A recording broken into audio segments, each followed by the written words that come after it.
இந்த சிறுவனின் இறைவனான அல்லாஹின் மீது நாங்கள் நம்பிக்கை கொண்டோம். ஒரு மாபெரும் சாம்ராஜ்யத்தையே ஒரு சிறுவனால் அசைக்க முடியுமா?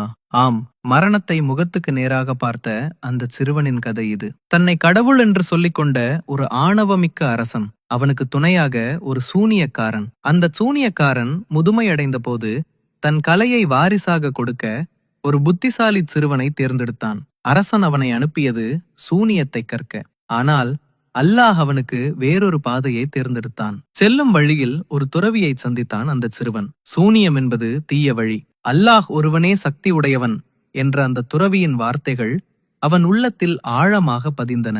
ஒரு நாள் மக்களின் வழியை மறித்த பயங்கரமான மிருகத்தை கண்டான். இதுவே நேரம் என்று நினைத்தான். இறைவா, சூனியக்காரனை விட அந்த துறவியின் வழி உனக்கு விருப்பமானது என்றால் இந்த மிருகத்தை அழித்துவிடு என்று கூறி ஒரு கல்லை எறிந்தான். மிருகம் விழுந்தது. அந்த நிமிடம் சூனியம் தோற்றது, ஈமான் வென்றது.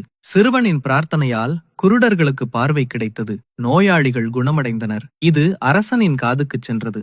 அரசன் மிரட்டினான், உனக்கு இந்த சக்தியை தந்தது என் சூனிய கலைதானே என்று. அதற்கு அந்த சிறுவன் சிங்கத்தைப் போல பதிலளித்தான், இல்லை, நான் யாரையும் குணப்படுத்துவதில்லை. என் இறைவனும் உன் இறைவனுமாகிய அந்த அல்லாஹ்வே குணப்படுத்துகிறான். எனக்கு மேலே ஒரு இறைவனா என்று கொதித்த அரசன் சிறுவனை கொல்லத் துடித்தான். மலையுச்சியிலிருந்து தள்ளினான். மலை அதிர்ந்ததே தவிர சிறுவன் சாகவில்லை. நடுக்கடலில் வீசினான்.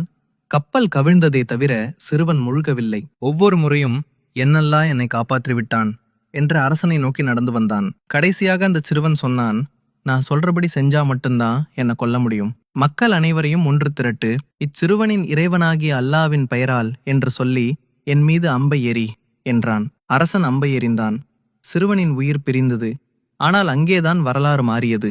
அந்த தியாகத்தை பார்த்த பல்லாயிரக்கணக்கான மக்கள், நாங்கள் இச்சிறுவனின் இறைவனையே நம்புகிறோம் என்று ஒரே குரலில் முழங்கினார்கள். உலகத்தின் இறைவனான அல்லாவை ஏற்றுக்கொண்டார்கள். ஒரு சிறுவனின் ஈமான் ஒரு சாம்ராஜ்யத்தையே மாற்றியது.